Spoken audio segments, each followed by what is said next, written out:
Hello and welcome everyone. My name is Mira Wilson. I am here today interviewing a friend of mine, Al Scarborough, that we've been working really hard to get Al a new heart. And we're going to talk to him today and find out a little bit about what's going on his end.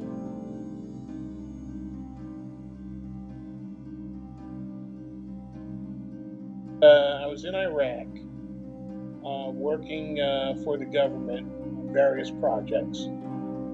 And I noticed that I was getting tired. I had been bitten by a local bug there. It's a thing called a camel spider. What I was noticing was that everything was starting to really slow down. I passed out while driving. And it was the doctors at GW Hospital that said, what's really going on is that your heart is in terrible shape.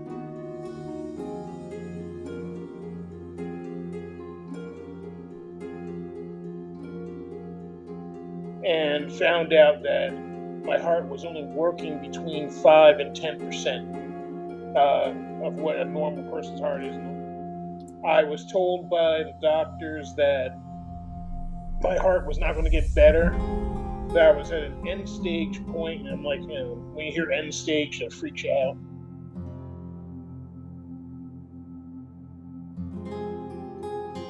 I wasn't prepared for the devastating consequences of not just realizing that I need one of the most major organs in your body replaced, but the financial issues that come into play with it.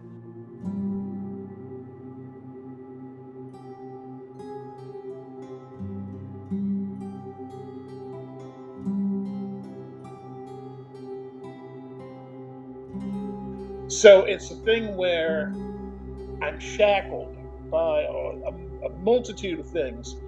And because of that, it sets in your mind that there's no way out of the quicksand that you feel that you're in. You're constantly wondering, when's the next shoe going to drop out of 37 that have dropped already?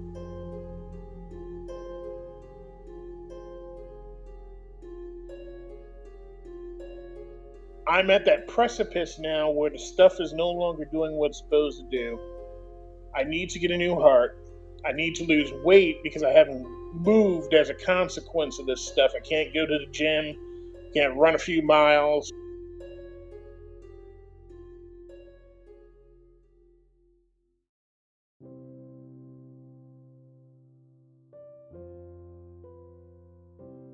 A big thing that I want to do is talk about organ donation and tissue donation, because there are people who feel that they're too sick to give, at the end of things. But even tissue, even eyes, even skin grafts for people who are burn victims, things like that. There's so many things that people can do to help when they're no longer physically here.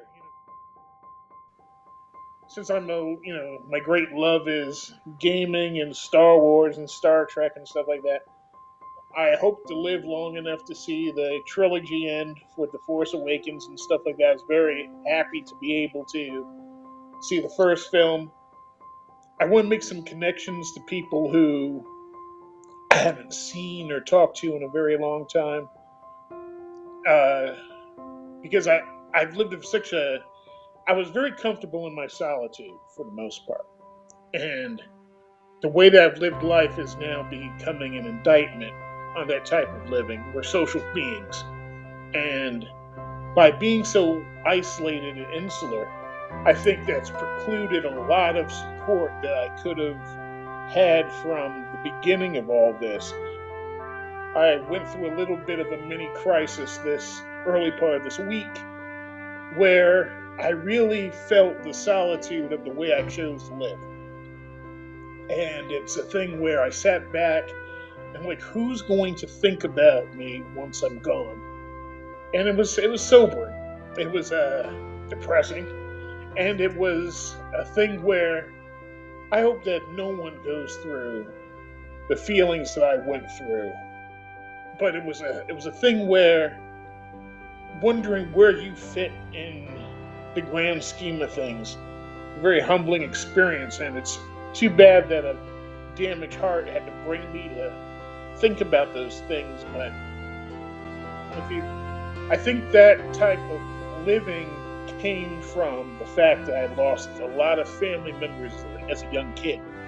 And so instead of getting burdened and hurt by people for one reason or another, it's just easier to keep a certain distance and be a little aloof and enjoy my own solitude within myself and deal with people on a need to basis. That's not the way to go through life. I'm grateful for the people who have reached out.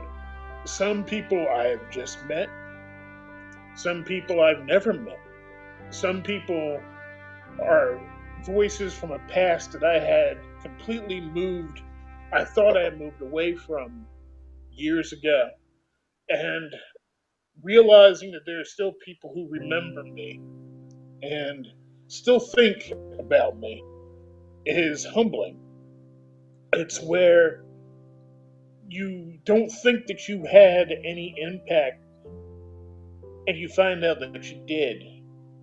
I don't know what the future holds. I don't know if I will survive this. I don't know if I'm meant to survive it. I don't know. These are questions that are always in my head. But I know that I am grateful for the fact that people have reached out and said, you're worthy of new.